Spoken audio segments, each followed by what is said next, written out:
permet de mesurer des angles. Donc, on va voir par la suite. Et là, c'est linéaire. Par exemple, mesure de niveau.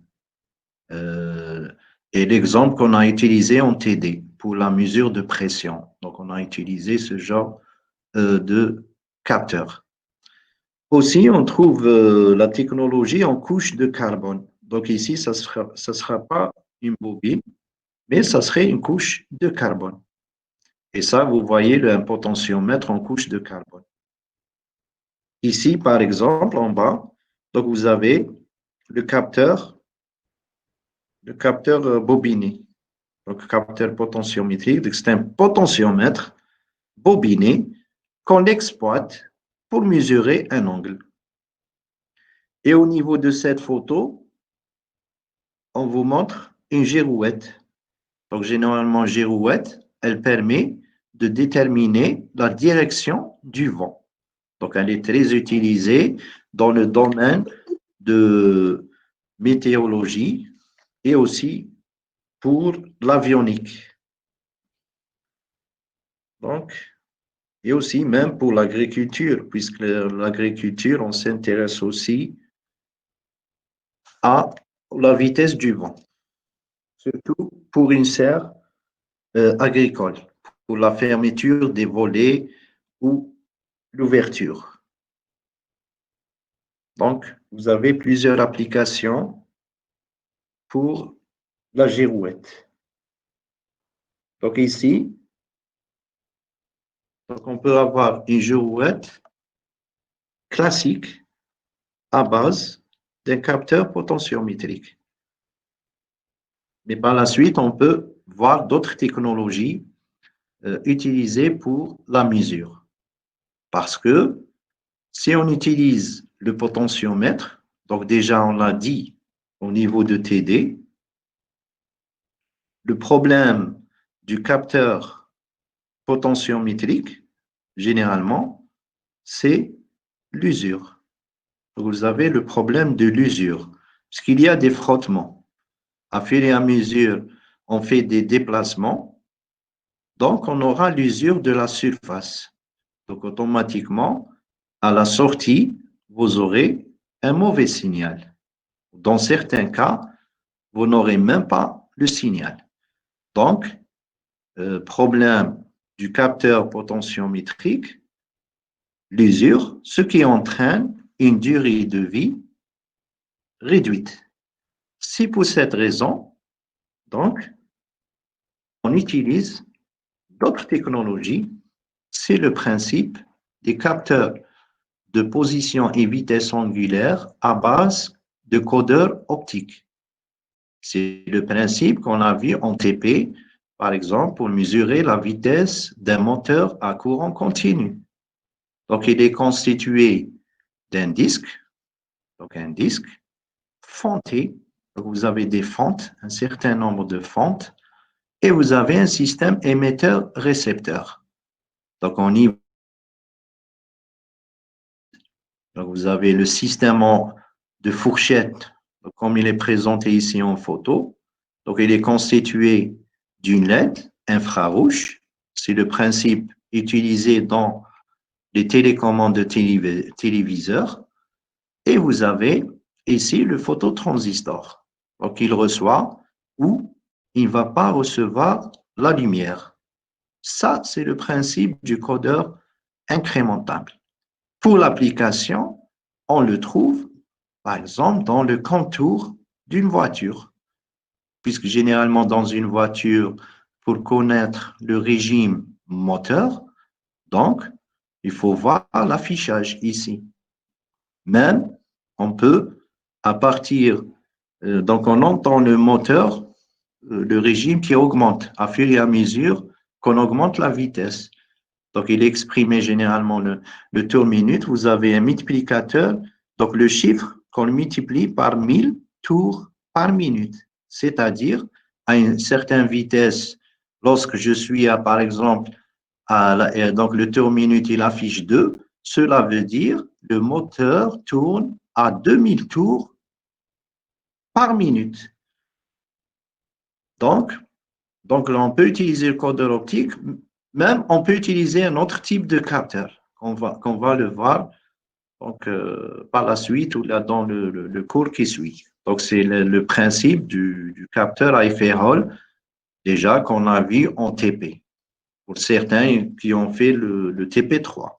Donc, le principe de l'aimant, c'est-à-dire au niveau de, par exemple, on n'a pas un système émetteur-récepteur, mais on a une induction magnétique qui sera directement collée sur le disque et qui sera en face du capteur qui détecte l'induction. Donc, à fur et à mesure qu'on fait tourner le moteur, donc le disque qui va tourner avec le moteur, le capteur, il reçoit ou bien il ne reçoit pas de l'induction magnétique. Donc, on aura à la sortie une impulsion qui dépend du nombre, du nombre de tours minutes en même temps. Donc, il nous donne le nombre de tours et les impulsions qui correspondent aussi à la vitesse de rotation. Aussi, on trouve les codeurs optiques en industrie. Donc, généralement, lorsque vous avez, par exemple, ici, on montre une plaque, une plieuse. Donc, on veut, par exemple, mécaniquement, on veut plier cette plaque. Donc, automatiquement, on doit détecter sa longueur et au moment voulu de la longueur, donc on lit par rapport donc au niveau du codeur, donc on lit la position. Donc, il y a une relation entre l'angle, donc l'angle et la mesure de distance angulaire. On calcule le périmètre. Par exemple, le périmètre de disque, ça serait la longueur, une certaine longueur de la tôle. Et à partir de la longueur voulue, donc on commande le moteur qui s'arrête et on fait le pliage de la tôle, par exemple. Donc utilisé dans l'industrie. Ici, donc, vous avez le codeur optique, un autre type de codeur optique, puisqu'en réalité, capteur optique, vous avez deux types. Vous avez capteur optique incrémental, c'est le même principe que nous avons vu en TP, et c'est le principe ici. Donc, ça, c'est codeur incrémental, donc il est constitué de fentes. Et lorsqu'on passe au codeur absolu, donc ici, on n'a pas des fentes, mais en réalité, on code. Donc, vous aurez un codage. Donc, genre un plexiglas qu'on le divise en nombre de secteurs et des zones. Par exemple, si je veux, ici, on montre un disque à 3 bits. À 3 bits, c'est-à-dire on aura 2 à la puissance 3 zones. Donc, vous avez la première donc, la première zone, deuxième, troisième, quatrième, cinquième, sixième, septième et huitième. Et on code les différents secteurs. Donc, on divise en 3 secteurs. Vous aurez trois secteurs et donc 8 régions. Et à partir de là, on fait le codage. Par exemple, ici, le noir, donc 0, 0, 0. Par la suite, on passe 0, 0, 1. 0, 1 et ainsi de suite. Donc, vous aurez soit un code binaire, un code réfléchi. Généralement, on travaille avec le code réfléchi. Pourquoi?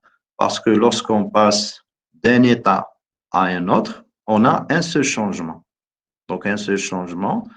Donc, donc le système, il ne va pas commettre des erreurs. Bon, pour bien comprendre, donc on peut voir une démonstration ici. Je vais lancer une démonstration. Je ne sais pas. Est-ce que vous voyez la démonstration? Encodeur incrémental. Vous voyez la présentation?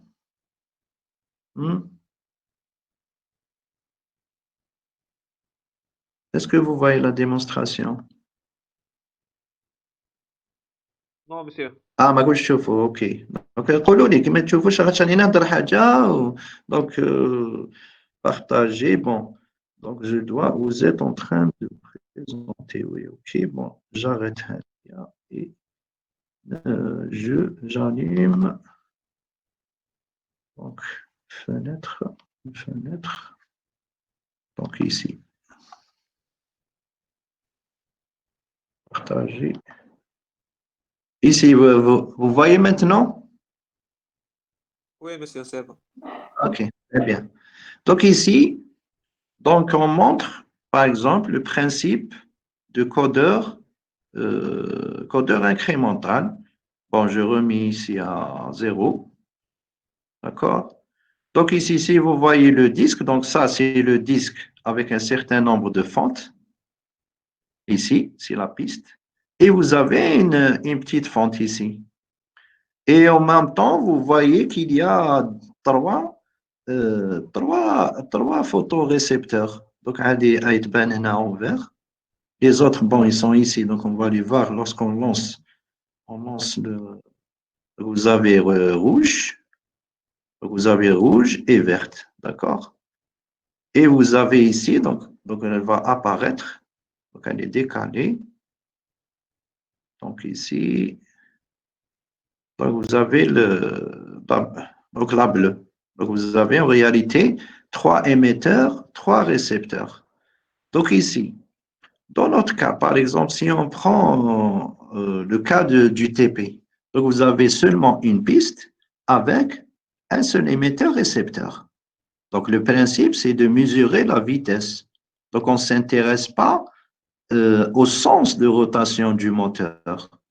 En même temps, le top zéro, c'est-à-dire le démarrage. Par exemple, donc ici, si je prends le vert, pourquoi on a utilisé 2 émetteurs, 2 récepteurs, c'est pour connaître le sens de rotation. Parce que je peux faire une rotation dans ce sens, donc ici, le sens d'une aiguille d'une montre, comme je peux changer le sens de rotation. Parce que généralement, les moteurs ils sont utilisés pour faire la rotation dans les deux sens. Vous prenez une voiture ou là vous prenez n'importe quel robot. Donc les moteurs en général, même l'industrie, déplacement avant, arrière. Donc automatiquement, on a besoin des deux informations. En même temps, de connaître le sens de rotation. Donc cette technique, avec une seule piste, on utilise 2 émetteurs-récepteurs, donc ils sont décalés. En même temps, vous remarquez à la sortie qu'il y a un déphasage. Donc, ils sont décalés, ils ne sont pas synchronisés. Je prends par exemple le premier sens, le sens d'une aiguille d'une montre. Bon, je remets ici à 0, d'accord? Je fais. Donc, ici, vous voyez, par exemple, là, donc au départ, donc le démarrage de la LED, elle est à 0 pour le verte, et l'autre, elle est à 0, mais il y a un déphasage entre eux. Donc, lorsqu'elle bascule, par exemple, l'autre, elle est à 1, donc à un certain moment, l'autre, elle est à 0. Donc, on aura un décalage. Donc, si on fait un zoom ici, bon, le zoom, voilà. Donc, je lance.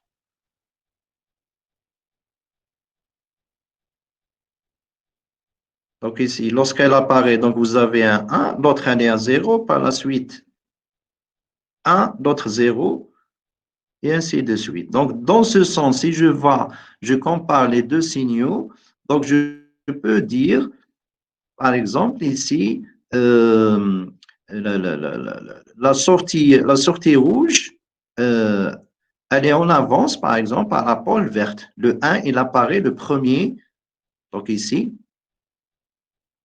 Donc ici. Donc, le rouge, il apparaît le premier, on va être par la suite, le 1, le rouge, avant le vert. Donc, on peut dire que la voie en rouge, elle est en avance par rapport à la voie verte. Et lorsque je change le sens, donc ça serait le contraire. Donc si je change, je me remets à 0, donc donc vous voyez bien que le vert devient en avance par rapport au rouge. C'est-à-dire, lorsque je déplace dans le sens d'une aiguille d'une montre, donc vous avez la verte, la rouge en avance par rapport à la verte, et lorsque vous faites le sens inverse, donc la rouge, elle devient en retard. Donc, c'est à partir de là, on peut connaître le sens de rotation. Bien sûr, il faut ajouter un composant. Pour savoir si on est dans le sens positif ou négatif, c'est-à-dire le sens positif, ça serait l'aiguille d'une montre. Le sens négatif, c'est le sens trigonométrique. Et pour connaître le sens, donc on utilise une bascule D. Bon, je n'ai pas montré la démonstration, on aura l'occasion de la voir. Donc, généralement, la bascule D, donc, elle est constituée de l'entrée D et de l'horloge.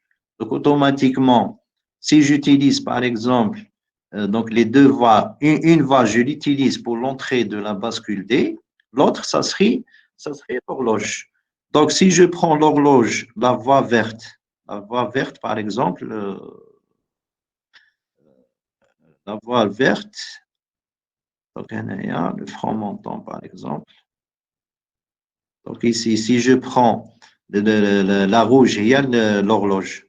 Là, c'est l'entrée D. Donc, automatiquement, si j'ai un franc montant ici, à 1. Donc, automatiquement, à la sortie de la bascule, j'aurai un 1. En même temps, par exemple, si je prends le franc montant ici, donc toujours, j'ai un 1 pour cette rotation. Donc, automatiquement, à la sortie du bascule D, elle va m'indiquer le sens de rotation. Lorsque je suis la valeur, la bascule D à 1, donc je suis dans le sens, par exemple, trigonométrique. Et lorsque je change le sens, donc ça va s'inverser. Donc automatiquement, je change le sens, donc le sens d'une aiguille d'une montre. Donc,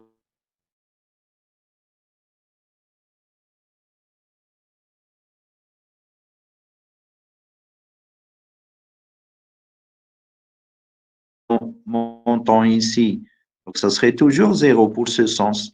Donc à la sortie de la bascule D, j'aurai un 0. Donc à partir de là, au niveau de la sortie de la bascule, lorsque je suis à 0, donc je suis dans ce sens, par exemple, le sens d'une aiguille d'une montre, et lorsque je fais le sens contraire, donc j'aurai à la sortie de la bascule D un 1, donc je suis dans le sens trigonométrique. Ça, c'est le principe pour la détection de la rotation du moteur. En même temps, vous avez un émetteur-récepteur, donc la LED donc présentée par le bleu. Donc, ça vous permet de savoir la position initiale. Par exemple, même s'il y a une coupure de courant bien, donc elle nous permet de connaître la position dans laquelle on est, pour la mémoriser. Donc ça, c'est permis le top 0. À chaque fois, vous aurez une impulsion. Pour chaque tour, j'ai une impulsion. Donc ça, c'est le principe du codeur incrémental. Pour la résolution, le calcul de la résolution, donc on prend 360 degrés divisé par le nombre de fentes. Donc ça vous permet de déterminer l'angle, la résolution de l'angle, c'est-à-dire la plus petite valeur mesurable. Donc ça, c'est le principe d'un codeur incrémental. Bon.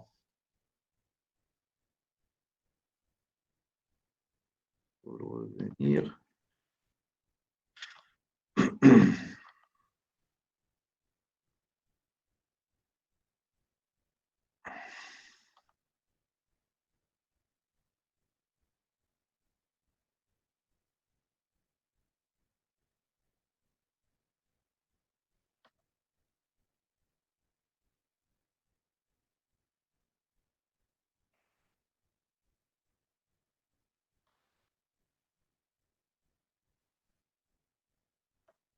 Donc, les types de codeurs, donc vous avez les codeurs incrémentaux qui délivrent une information de déplacement angulaire du disque sous forme d'un train d'impulsion.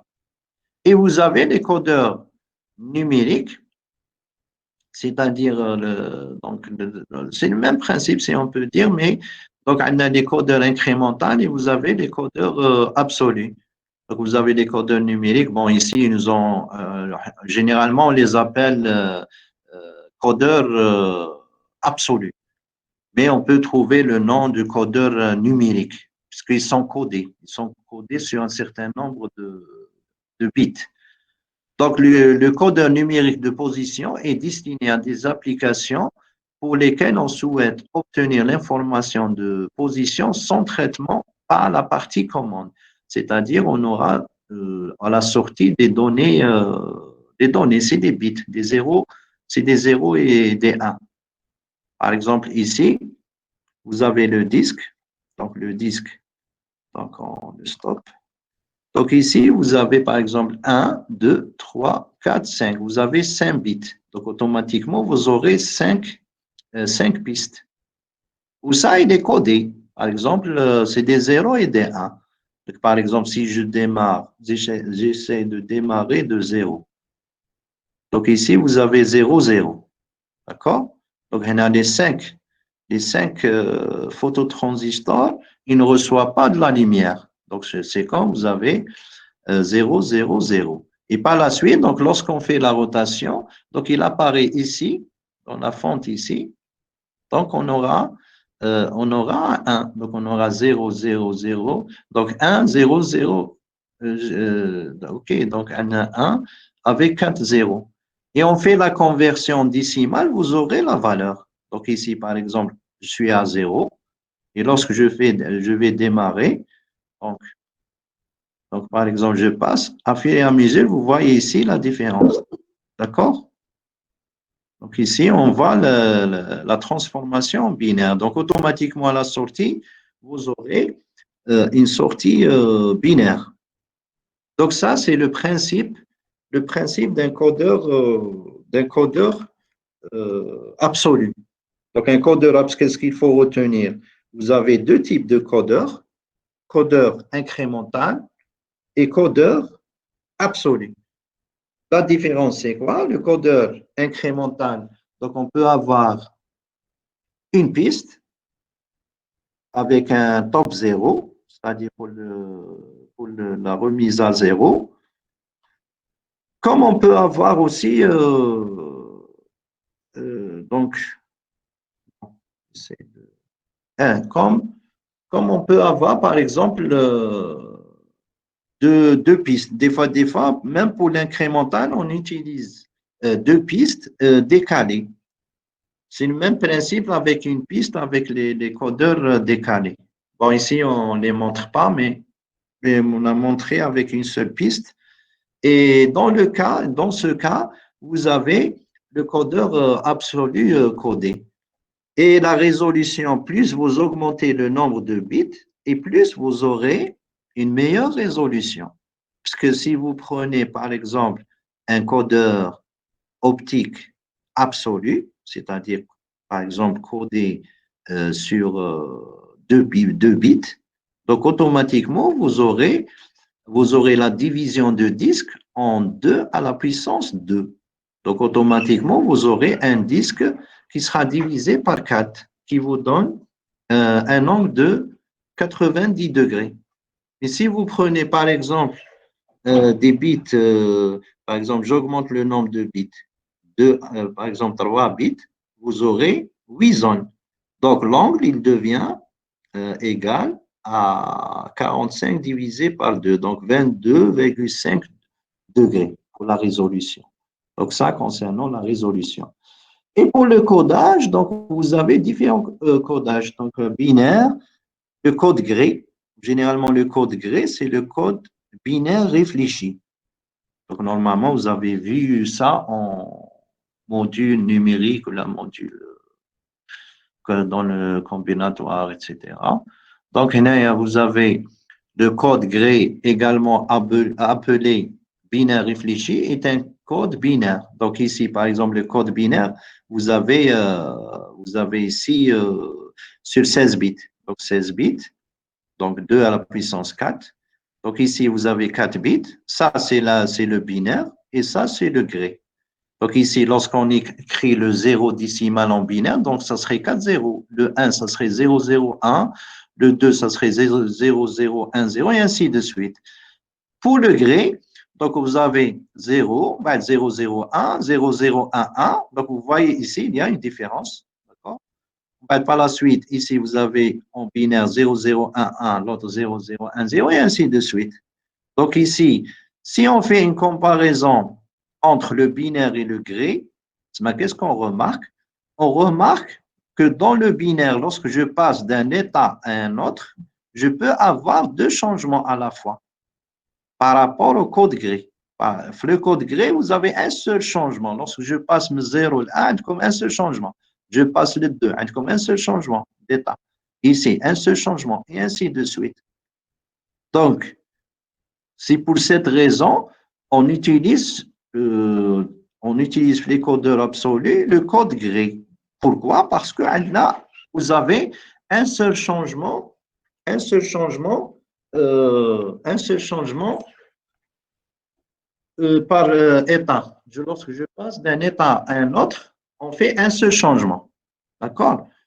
Ici, on peut avoir plusieurs changements. Imaginez même lorsque j'augmente le nombre de bits. Supposons que j'utilise 8 bits. Donc, j'aurai plusieurs changements d'un état à un autre. Ou électroniquement, ça serait difficile de contrôler. Ce n'est pas la même chose que lorsque je contrôle un changement. Alors, de passage d'un état à un autre, je fais un contrôle d'un seul changement, ce n'est pas la même chose que lorsque je fais le contrôle de plusieurs changements. C'est le même principe, par exemple, vous prenez un barrage, le policier il est là, vous avez, lorsqu'il y a une seule ligne de voiture, donc je peux contrôler. Mais supposons que vous avez 5 voies avec une certaine vitesse, je ne peux pas les contrôler en même temps. Donc, il peut commettre des erreurs.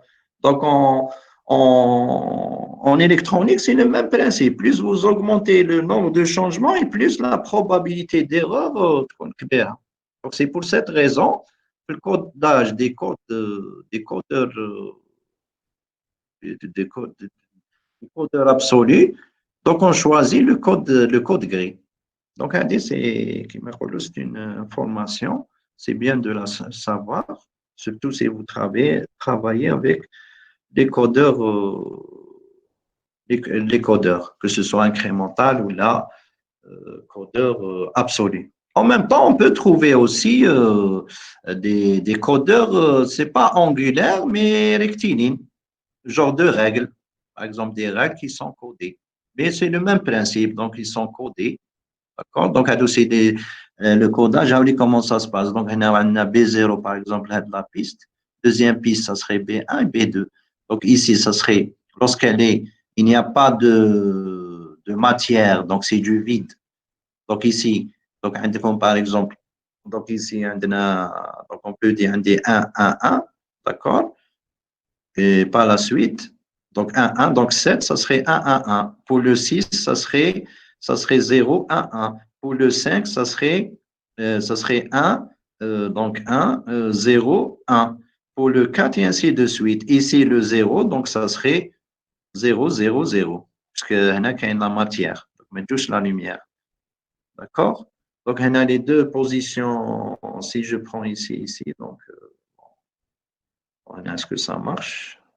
Je vois par exemple le changement pour voir à peu près lorsque ils ont fait le défaut d'alignement dans la tête de lecture, par exemple, vous voyez qu'ils ne sont pas alignés.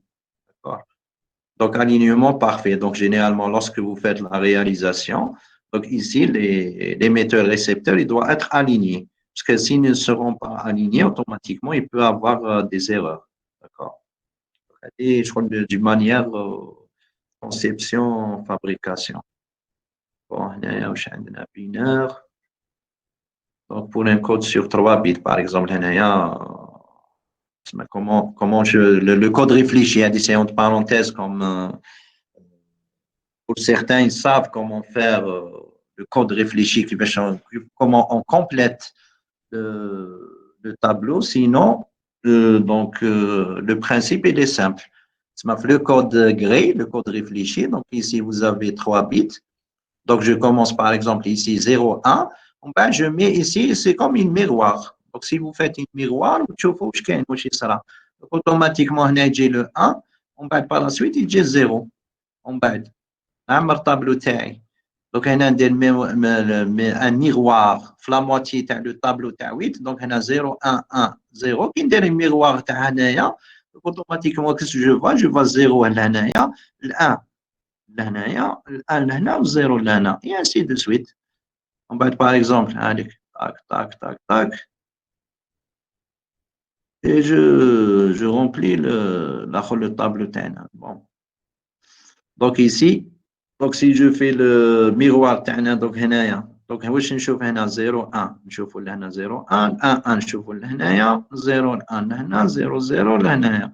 On va par la suite pour le dernier bit, qu'est-ce qu'on fait? La moitié, on la met à 0, les autres à 1. Donc c'est ça pour remplir le tableau, le code gris. Lorsqu'on parle du code gris, on l'appelle code réfléchi. Pourquoi? Parce qu'on a une réflexion. Lorsque vous faites un miroir ici, c'est comme vous faites une réflexion des bits. Donc là, c'est pour donner la notion sur le code gris. En même temps, qu'est-ce qu'il faut retenir? Le code gris, vous avez un seul changement. Vous remarquez bien qu'il y a, lorsque je passe d'un état à un autre, il y a un seul changement. C'est ça l'avantage par rapport au code binaire. Donc, la probabilité d'erreur, elle est minime. Bon, on revient à notre diapo.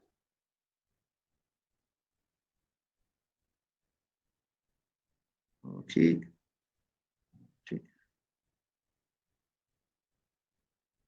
Jusqu'ici, c'est bon? Oui, monsieur. Et vous voyez maintenant le diapo? Oui. Très bien. Donc, on revient au diapo. Donc, on a un codeur optique donc incrémental absolu. Je fais le principe de fonctionnement. Côté physique, vous voyez la photo.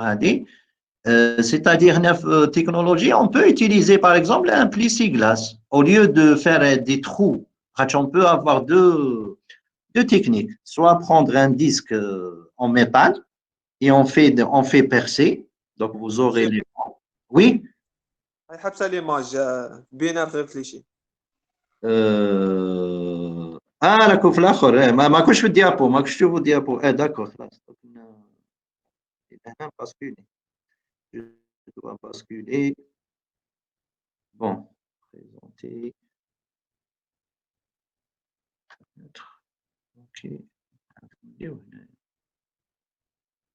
داكور هنا سي بون سي بون سي. داكور دونك عندنا هنا بور برك لا فوتو هنايا ولا تشوفوا في الكودور اوبتيك انكريمونتال بون هنا لا فوتو هذه تاع البرانسيب وإيسي vous remarquez ma photo réelle هنايا vous avez le disque il est en plexiglas. Pour vous dire par exemple si on veut réaliser un codeur optique c'est réalisable c'est pas on peut le réaliser sans problème. Vous avez un disque comme deux méthodes. Soit vous utilisez un disque plein en métal, vous tracez les dimensions, etc. Par la suite, il faut percer les fentes. Vous avez comme les mêmes mesures, mais décalé par rapport à d'autres pour avoir les mêmes décalages donc périodiques. Donc, automatiquement, on a comme la possibilité de perçage sur le métal. Sinon, on a comme le plexiglas, un disque plexiglas. Et au niveau des fentes, qu'est-ce qu'on fait? Des zones opaques, des zones noires. Donc, je mets toujours la lumière. Donc, transparent. Donc, ça joue le rôle. C'est comme vous avez une fente, un trou. Et le noir, donc l'opaque. Donc, c'est un principe. Et ici, vous avez l'émetteur-récepteur. Donc, émetteur-récepteur avec les résistances pour limiter le courant, alimentation. Et vous avez le disque codeur. Vous le placez avec le moteur. Vous l'emboîtez dans un boîtier, bien sûr. Et vous aurez un système complet, bien sûr, avec la finition, le datasheet. Vous faites des tests. Par exemple, la résolution, la précision, la sortie. Par exemple, par la suite, l'interfaçage, comment vous allez faire l'interfaçage, c'est-à-dire après conditionnement, vous allez conditionner, convertir, etc. On va dire un interfaçage avec le PC ou là avec RS232 ou là qui m'a USB. USB, c'est mieux que le RS200, 234 ou la 422, etc. Donc, c'est le principe. Donc, pour l'utilisation, donc on peut l'utiliser pour un anémomètre. Un anémomètre, c'est quoi? C'est un instrument pour mesurer la vitesse du vent. Parce que la vitesse du vent, elle est très importante pour le météo, pour l'avionique, pour plusieurs applications, l'agriculture, etc. Donc, vous avez le principe. Vous avez émetteur-récepteur, vous avez ici les trois, genre, je sais pas, que des cuillères, c'est des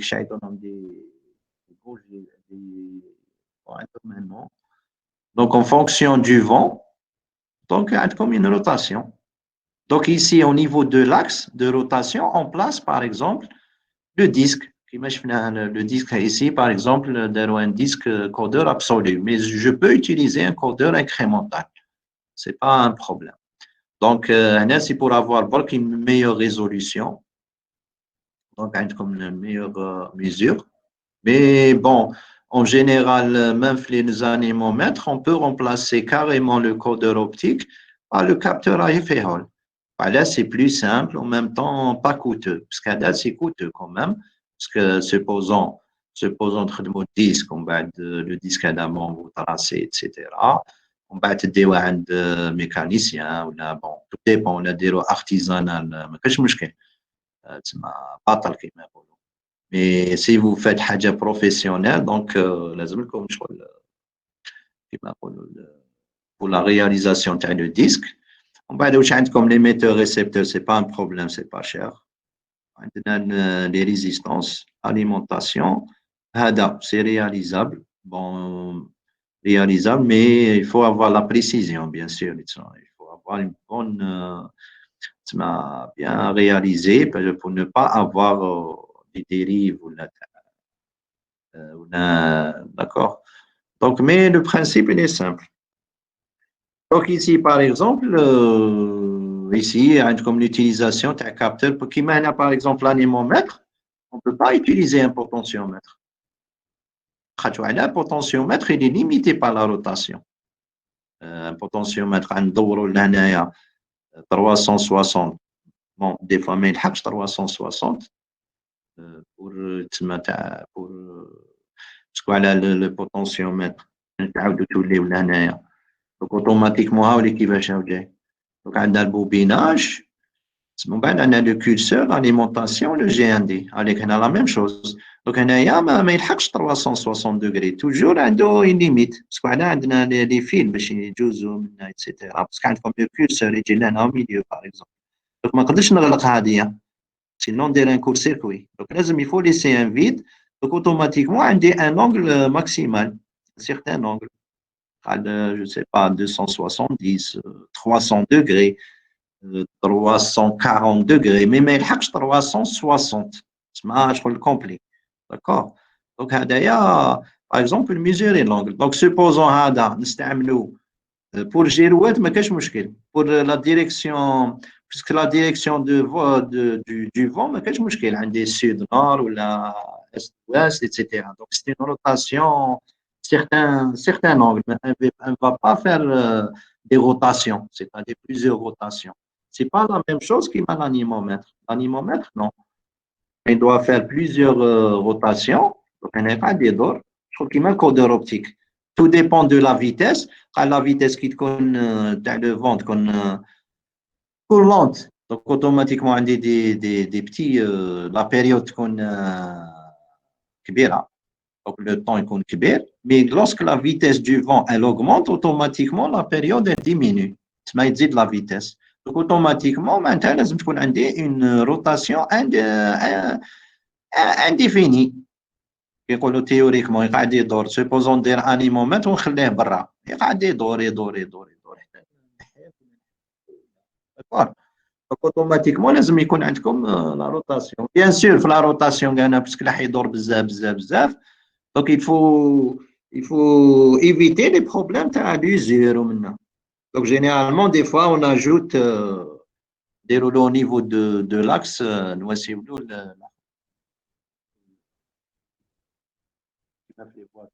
les roulements. Donc les voitures par exemple on utilise les roulements au niveau des roues pour qu'elles résistent. خاطر كان نديروا une rotation directe يا ربي تمشيو quelques jours chaque fois تبدلوا. Donc généralement on utilise les roulements ou les roulements شغل عندهم يعني quand même la durée de vie mais elle est كيما نقولوا elle est très importante. نعم مسيو كتزيد لا فيتاس علاش تنقص لا بيريود؟ هذيك سي نورمال لي زامبيسيون يا اخي لي زامبيسيون كيخرجوا لك في اسمه كيدير ليميتور ريسيبتور. دونك عندك ترانزستور فوتو ترانزستور من جهه وعندك راك تبعث انت السينيال تاعك. دونك هنايا هذوك لي زامبيسيون il dépend de la vitesse de rotation تاع الموتور. داكور شغل تاخذ ليكزومبل باغ اكزومبل تاع ايميتور ريسيبتور تاخذ باغ اكزومبل لي زيو عينيكم عندك العين عندك لي بوبيير وعندك لا لوميير هكذا. دونك اوتوماتيكمون كي تحل لي بوبيير تاعك واش تشوف لا لوميير. قال كي تفتحهم بالعقل هكذا تشوف لا لوميير بيان. بصح كان تبدا تكلينيوتي تغلق وتفتح عينيك واش يصرى كوبير دو لا لوميير. دونك تشوف ديجا باغ اكزومبل وكان تبدا تكلينيوتي بزاف تغلق وتفتح رابيدمون شغل لا لوميير هذيك tu reçois rapidement la lumière. وهذاك سي كوا سي ان طون باسكو انت راك تغلق وتفتح عينيك ان سيغتان طون. داكور دونك البرانسيب تاع الكودر لا ميم شوز. transistor il reçoit ou là il ne reçoit pas. Plus la vitesse تكون كبيره معناتها il reçoit il ne reçoit pas rapidement. Donc نشوف vis-à-vis du signal d'impulsion نشوفها شغل لو طون ينقص وغير في لا فريكونس تزيد باسكو نعرفوا حنا لا فريكونس سي انفيرس دو لا بيريود. داكور دونك هذا هو البرانسيب. اوكي لا ميم شوز كي تاخذ في لا فواتور باغ اكزومبل قال pour mesurer la vitesse كل ما تزيد لا فيتيس اوتوماتيكمون لي زامبulsions هذوك دونك لو طون كي دير لي تور مينوت قال pour un tour ديجا كي نكون باغ اكزومبل شعل لا فواتور مازال ما بديت ناكسيليري بلا مازال. دونك عندك ان سيغتان تور من سيغتان تور باغ اكزومبل نقولوا لو موتور راهو يدور 500 تور بار مينوت هذا مازال ما قلعت تسمى الموتور راهو شاعل او يدور. عندي ديجا ليكوي نشوفها بوبري دون لي 500 تور بار مينوت تسمى لا مواتي تاع الان هذيك وين افيشي. كي تروح باغ اكزومبل لا فواتور هنايا قال باغ اكزومبل كي نوض تقدر مام تشوف باغ اكزومبل كي تكون داخل الطوموبيل شعل الموتور وشوف داكور تشوف بلي ليكوي لهنايا شغل هي ان سيغتان شغل ما تروحش او دولا دو ان ولا شوف كانت في الان ولا معناتها كاين ريجيم الريجيم تاعك معناتها لي اكسيليري تسمى كاين بروبليم دو ريغلاج ولا دونك تكون له زالونتور بين 0 و 1. ومن بعد كي تبدا تاكسيليري واش يصرى تبدا تطلع واش معناتها لو نومبر دو تور في لا مينوت زاد دونك يزيد واش معناتها لا بيريود هذيك تاع لا روتاسيون هذه تاع الاخر تكون تري رابيد. دونك اوتوماتيكمون كي نروح نشوف السينيال تاعي نشوف لي زامبulsions هذوك يكونوا اتخوات شغل لا بيريود تبدا تنقص. داكور باسكو على لو طون يولي رابيد.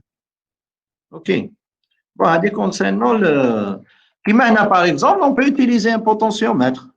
قال باغ اكزومبل سي جو فو ميزوري ان اونغل هنايا عندي سيرتان اونغل جو سي با عندي je sais pas هذا باغ اكزومبل ça peut être un canon قال الكانون هنايا لو كانون هذا تاعي جو بو سافوار لونغل قال باش ندير البروجيكتيل تاعي.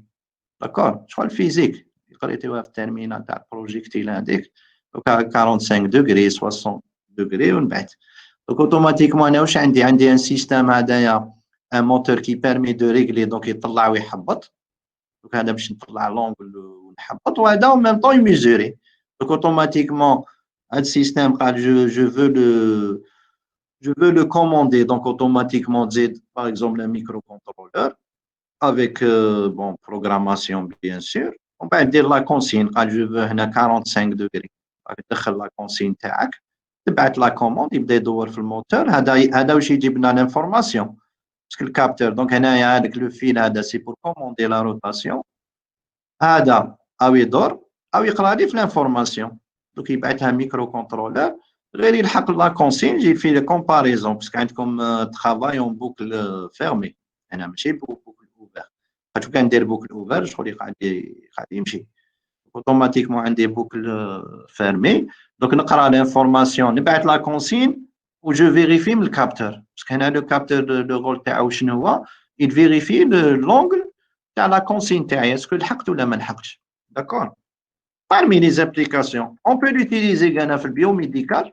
Donc c'est intéressant Ghana. C'est le principe تاع le goniomètre. Donc le goniomètre حاولك les médecins par exemple يستعملوا genre de règles. Donc la règle هذه فيها des graduations. Donc à partir de laquelle يعرفوا les angles de l'articulation au niveau de genou, au niveau de le coude. Parce que là des fois كاين عندهم soit bon كيما نقولوا malformation ولا après fracture.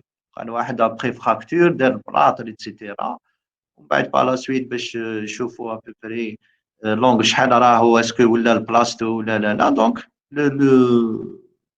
لو ميدسان واش يدير يبدا يميزوري لي زونغ باسكو على لي زارتيكولاسيون هادوما شكون عندهم دي زونغ دو فليكسيون اكستنسيون. هنايا تسمى الانسان عنده au niveau des articulations عنده l'angle d'ouverture maximale.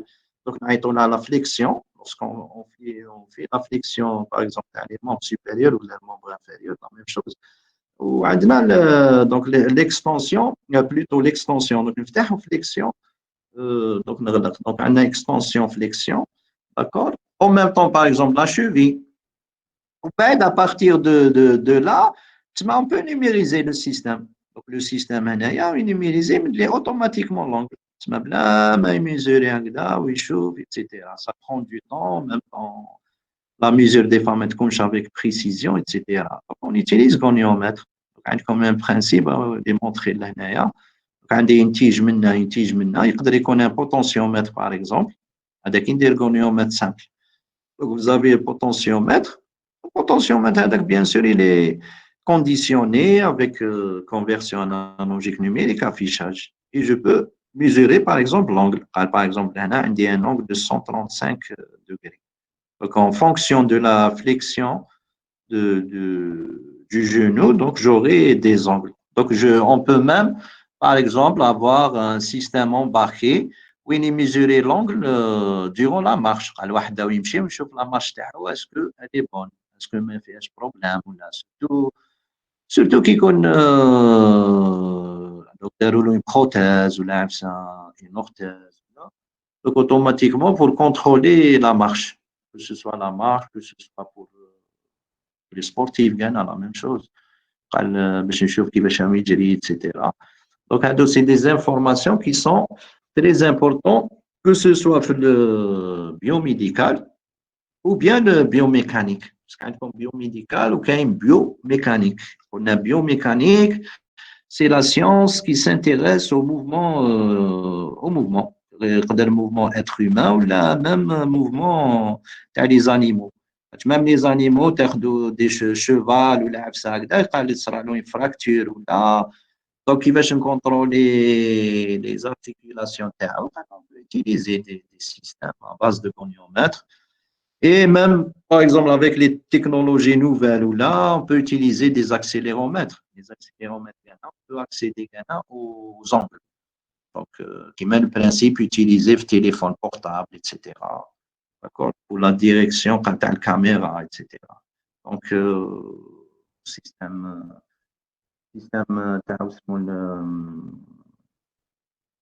même au niveau des voitures, par exemple, donc on utilise des accéléromètres pour le contrôle, contrôle de la trajectoire des voitures. Donc très utilisé, l'avionique, etc. Donc, on utilise les gyroscopes.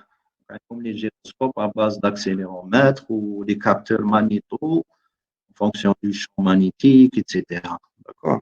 Donc, on va utiliser le biomédical ou biomécanique. D'accord. Donc, est-ce que c'est bon?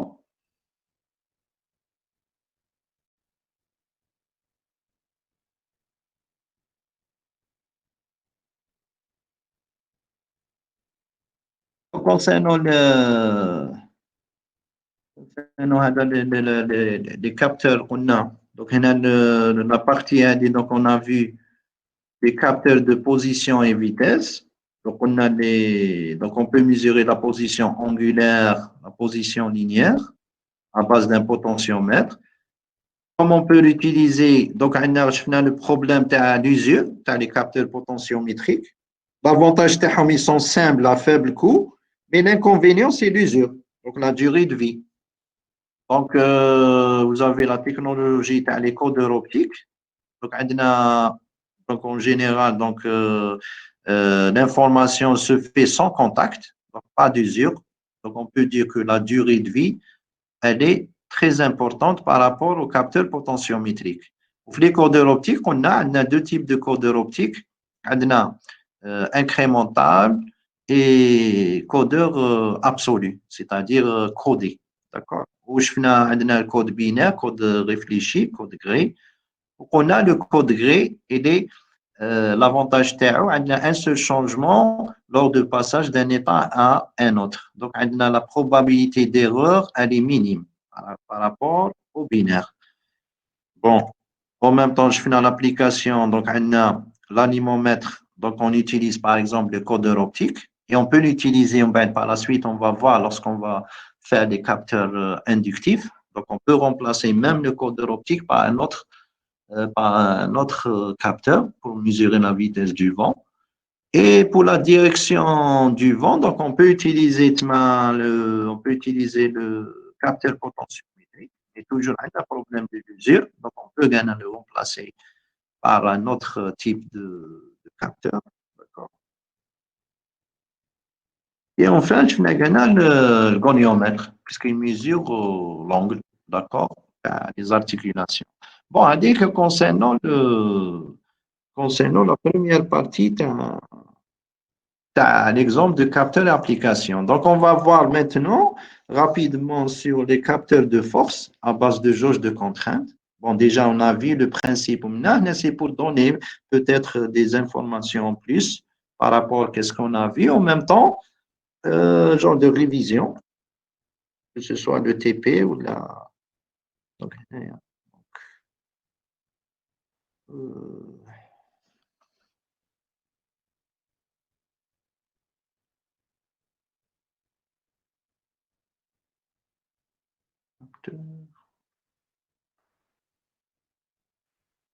donc ici, vous avez le capteur de force à base de jauge de contrainte.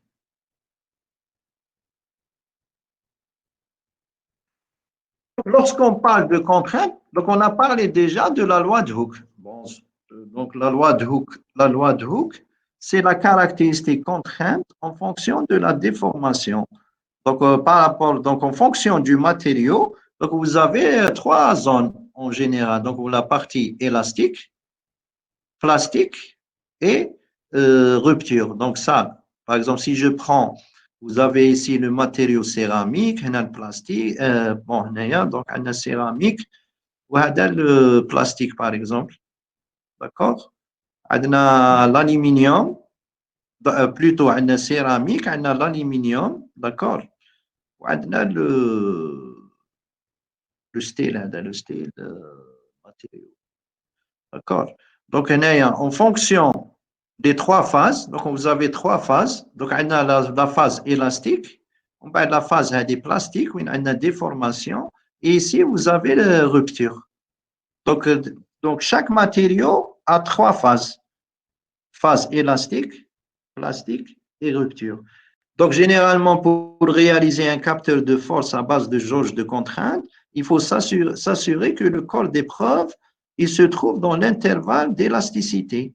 Par exemple, si je prends le céramique, donc la limite, c'est ça. Donc, je fais une projection, donc ça serait la limite HDI. Ou généralement, bien sûr, par exemple, si je prends le plastique, donc ça serait ça. Donc là, où on a une linéarité. Mais généralement, le constructeur Ghana, il vous conseille de ne pas utiliser la force la limite, mais on travaille à 1/10, à 1/3 de la valeur maximale. C'est-à-dire, par exemple, si je prends le céramique, je travaille ici, par exemple. Avec un plusieurs nombres de cycles, je risque pas d'arriver au seuil. Mais sinon, si je travaille le seuil, automatiquement, je fais un certain nombre de tests et je vais passer au plastique. Donc, c'est le côté qui m'a pratique pour la fabrication du corps d'épreuve. On a des informations, on a contrainte, c'est E fois Y. Donc, la contrainte, c'est sous l'effet de la déformation, donc Y. Donc, Y, vous avez une certaine contrainte, d'accord? Et il y a c'est la force sur la section. Je crois qu'il m'a la pression. Par exemple, lorsqu'on a fait le TD sur la membrane, donc la pression, c'est la force sur la section. Donc, on peut dire que c'est une contrainte, d'accord? Où le E, c'est le module d'élasticité. Donc, automatiquement, si je fais la relation contrainte, c'est le module d'élasticité fois la déformation. C'est la loi de Hooke. Donc, qu'est-ce qu'il faut retenir? Surtout, le matériau, il a 3 phases, élastique, plastique, rupture. Les informations. Donc, on a contrainte, pression, c'est la force sur la section. On a la contrainte en fonction de la déformation. On a c'est le module d'élasticité qui dépend du matériau. Donc, on a les caractéristiques. Donc, la zone linéaire, c'est lorsqu'on est donc élastique, c'est-à-dire le matériau, il revient à sa position initiale. Là, on est en plastique. Donc, automatiquement, il ne va pas revenir à sa position initiale. Donc, il devient tordu. D'accord? Donc, comme maintenant, tout dépend de la caractéristique, comment elle est. Donc, elle n'est pas linéaire. Donc, on va voir bien qu'elle n'est pas linéaire. Donc, on a comme différents exemples de modules d'élasticité. Donc, acier, comme même l'os. Donc, même l'os, il a ses caractéristiques. D'accord? Donc, on voit bien, par exemple, si je prends l'acier, c'est 205 gigapascal. Si je prends l'os, c'est 10 à 25 gigapascal. Donc, vous voyez à peu près, c'est mal de l'ordre de grandeur. Donc, même l'os, il a une rigidité, c'est en même temps rigide, en même temps élastique, de l'élasticité. D'accord?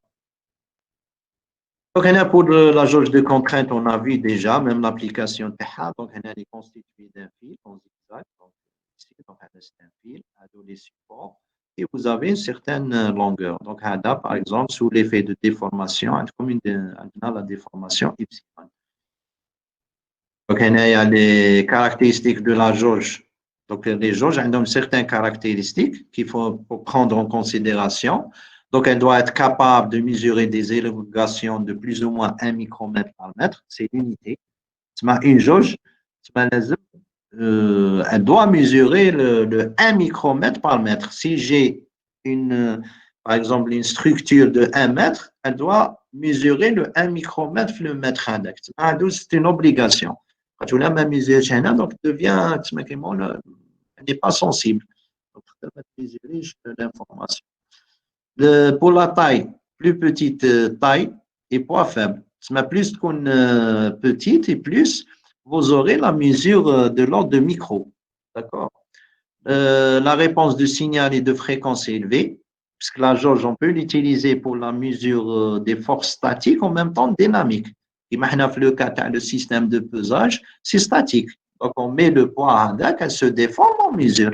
Et on peut l'utiliser, par exemple, pour mesurer une force dynamique. Par exemple, on a un pont, le pont génie civil. Donc, on a les camions, les ponts, etc., les semis, etc. Donc, il y a des vibrations. Donc, on s'intéresse aux vibrations, c'est pour éviter la fréquence de résonance. Donc, quand on a comme une vibration bzaf des pics, qu'est-ce qui sera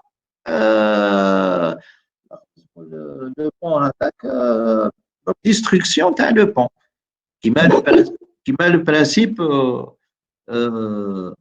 qui par exemple comme qui déroule déjà la fréquence d'oscillation qui déroule Google comme des images de pont à San Francisco.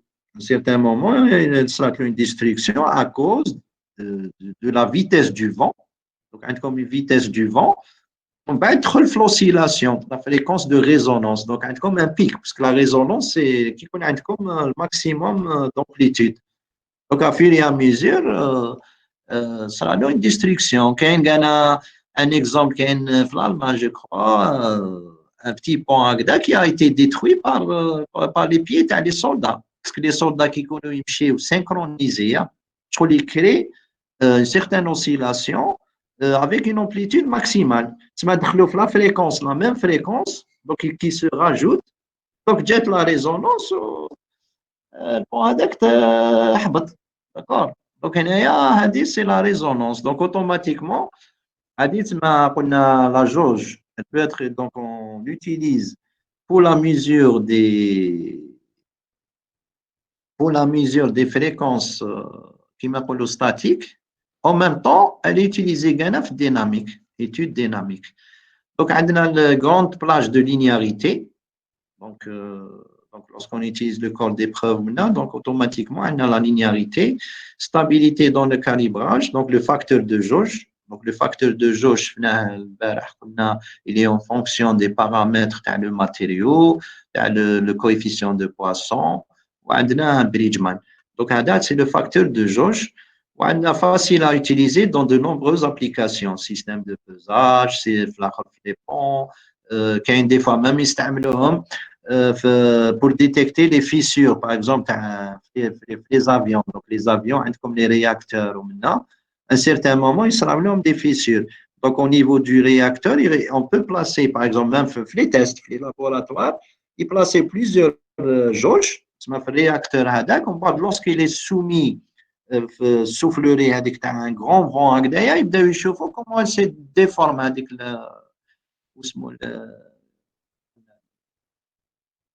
le réacteur donc وين تجي الرياشه هذيك donc automatiquement تما يشوفوا à peu près la trajectoire la probabilité تاع les fissures ou les déformations donc comme des informations في les satellites la même chose قبل اللونسمون منها il faut faire des tests parce qu'عندكم في l'espace c'est l'extrême donc عندكم تما تقدر par exemple un grain برك هكذا يخبط في c'est catastrophe donc automatiquement donc les essais les bancs d'essais donc ils استعملوا بزاف les jauges de contrainte pour la mesure de déformation pour le coût bon c'est faible coût d'accord qui m'appelle suivant le constructeur etc donc c'est faible coût malheureusement on les achète ou lorsqu'on les achète automatiquement les prix sont multipliés à des chiffres d'accord. Donc, la compensation de la température, on a vu les techniques de comment compenser la température. En même temps, ça existe des jauges qui sont autocompensées, c'est-à-dire on peut trouver double jauge. Donc, vous avez une jauge, pour une jauge, vous avez deux. Donc, l'une, elle travaille en traction, l'autre en compression. Donc, ça permet de corriger directement ou bien de compenser la température sans utiliser une deuxième jauge dans une zone où il n'y aura pas de déformation. On a comme les types de jauges, donc vous voyez qu'il y a différents formes. Par exemple, ça, c'est les rosettes, ça qui ont un diamètre. Donc, les rosettes, ils sont dédiés surtout pour la mesure de pression, parce que généralement, une pression de fluide, etc. Donc, c'est intéressant. On utilise des tubes. Donc, lorsqu'on utilise des tubes, des membranes, ils sont circulaires. Donc, c'est bien d'utiliser des jauges circulaires. Sinon, donc on peut utiliser des jauges décalées. Par exemple, ici, on montre trois jauges qui sont décalées d'un angle de 45 degrés. D'accord. Ici, de 90 degrés. Donc, c'est des techniques. Donc, c'est des constructeurs. Ils utilisent plusieurs. On fait des tests. Et suivant les tests ça peut servir aussi. Par exemple, un 3 avec un angle de 45 degrés. 45, à peu près. D'accord. Donc, ça permet de mesurer un couple. Par exemple, donc vous avez, par exemple, un système de clé pour le serrage. Donc, le serrage, lorsque vous serrez, donc vous appliquez un moment de couple. Donc, avec le moment de couple, il y a une direction de l'angle. Donc, ça vous permet de déterminer la direction et en même temps de voir à peu près la mesure de moment de couple. Bon, c'est le principe de la déformation. On a déjà. Le principe, c'est la poutre. Lorsqu'on fait une jauge en dessus, ou en dessous, donc l'autre est soumis à une dilatation, l'autre en compression. D'accord? Bon, on a le principe de variation. On a le delta R sur R, c'est GY. Bon, on a c'est bouger ou le K, donc on voit le facteur de jauge. Ou l'Y, c'est delta R sur L. Donc, on a déjà on a les ponts de Winston. On a le pont, un quart de pont, demi-pont, on a le pont complet. Donc, on a les avantages et inconvénients. Donc, si je prends le un quart de pont, l'avantage TAO, c'est le prix de revient, parce qu'il y a comme une seule jauge, mais l'inconvénient TAO, non-compensation en température. Donc, si j'utilise une application où on n'a pas le problème de variation de température, donc ce n'est pas un problème. Donc, on peut utiliser une seule jauge, parce que c'est économique. Mais dans le cas où vous avez l'effet de la température influe dans le temps, automatiquement, je dois utiliser au moins deux jauges qui travaillent en push-pull. Donc, عندي وحدة تزيد وحدة تنقص. Donc, automatiquement, en montage en push-pull. Et vous avez le meilleur, c'est le pont complet. Parce que même lorsque j'utilise deux jauges, donc, comme la doute, c'est des résistances fixes. Donc, la précision. Donc, si la tolérance n'est pas bonne ou la précision, ils peuvent créer quelques bruits, etc. C'est pour cette raison, le meilleur, c'est d'avoir 4 jauges. D'accord? Donc, ici, on montre le corps d'épreuve approximative avec 4 jauges et la déformation. Bon, ici, c'est la jauge de contrainte avec les longueurs, etc. On a comme le principe, tu as le pont de Winston, donc je fais pour avoir l'équilibre, etc. D'accord? La condition. À 0, لازم يكون à 0. Donc, لازم يكون le produit R1, R4, par exemple, ici, égal à RJ, R3. RJ, c'est la résistance de la jauge. Bon, on a deux principes. La même chose, on a avec 4 jauges, par exemple, l'emplacement, etc. Pour l'utilisation, donc, on peut l'utiliser dans plusieurs applications.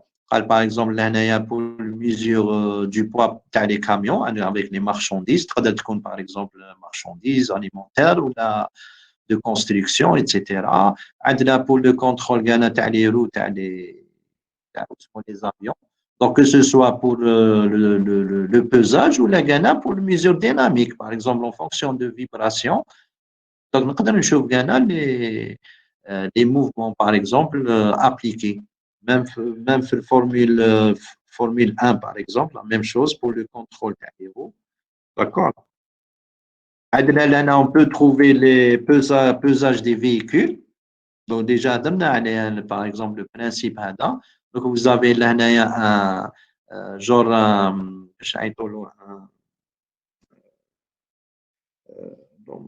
un nom donc genre une piste la piste donc on place les capteurs, donc les capteurs de force de telle sorte pour connaître par exemple le poids à la marchandise.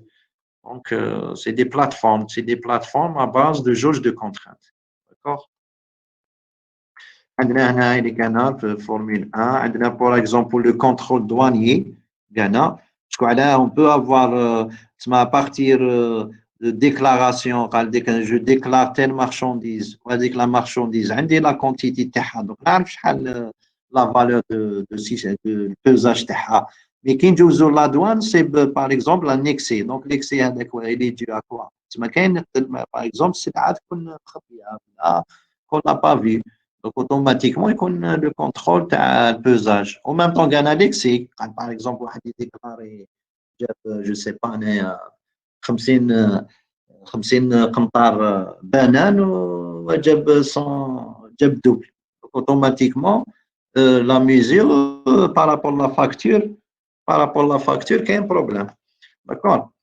Et là, pour le principe, il y a l'étalonnage. Parce que les plateformes Adouma, ça nécessite de poids très importants. Donc, on a des caisses. C'est des caissons.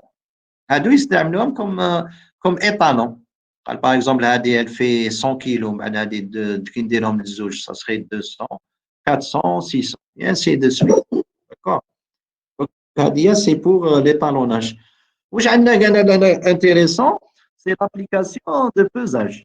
L'application de pesage, on a le principe, on a le corps d'épreuve on a les jauges, on a l'ampli d'instrumentation, AD622, et après l'ampli d'instrumentation, qui m'a TD, en relation avec TD, par exemple, en même temps TP, parce que TP, on a l'ampli d'instrumentation, mais on n'a pas ajouté un filtre. On peut ajouter un filtre passe-bas, par exemple, Butterworld, à base de circuit RC et un amplificateur, par exemple OP07, et on a un réglage de zéro. Comme le conditionneur, je crois directement. On peut trouver un conditionneur, par exemple le HX711. Je fais des avantages. Par exemple, à partir d'un pont, donc, on a deux entrées. Donc, on peut avoir, par exemple, deux capteurs. Par exemple, on a deux capteurs qui m'aident, ou là, il y a un capteur, un autre capteur, puisqu'on a deux entrées. Donc, fait un multiplexeur, puisqu'on a deux entrées, donc un multiplexeur. Vous avez un gain programmable, donc en fonction du gain. Comme le gain, donc, suivant les voies, donc la première voie, par exemple, la voie A, puisqu'on a le A ou le B, les entrées. Donc, le A, donc, on a le 128 ou 32. Bon, il faut voir un chauffe de datasheet. Essentiel. Où je fais? Donc, هنايا في الشيما واش فيه donc عندنا multiplexeur فيه un ampli programmable, un gain programmable, ou comme un convertisseur analogique numérique qui est très intéressant. On a fait 24 bits, parce que 24 bits, donc comme une bonne résolution. Une bonne résolution. On a l'interfaçage, d'accord? On a un oscillateur, par exemple, pour l'horloge. Pour l'horloge, même on peut ajouter là un quartz, par exemple, pour l'horloge, pour le fonctionnement. Et en même temps, on peut le relier par la suite avec Arduino, parce que la sortie est numérique. D'accord? Donc, vous placez directement avec Arduino, avec une interface, et vous permet de visualiser la sortie. D'accord? Donc, un exemple d'application avec un module. Mais ça serait toujours intéressant de réaliser le circuit de conditionnement, c'est-à-dire analogique, comme l'ampli, réglage d'offset. Parce qu'il y a, je crois, l'utilisation directe. D'accord? Une application directement. Mais si on veut, pour apprendre, c'est bien de réaliser les différents étages et de comparer. D'accord? Donc, je termine mon cours. Donc, est-ce qu'il y a des questions? Non. Des éclaircissements?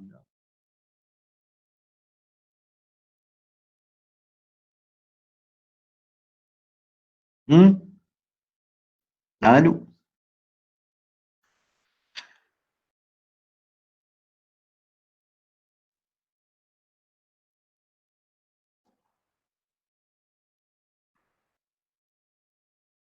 Est-ce que c'est bon? Oui, C'est monsieur. bon? Oui, monsieur. OK. Allez, on va et bon courage. Merci. Au revoir. Allez, au revoir.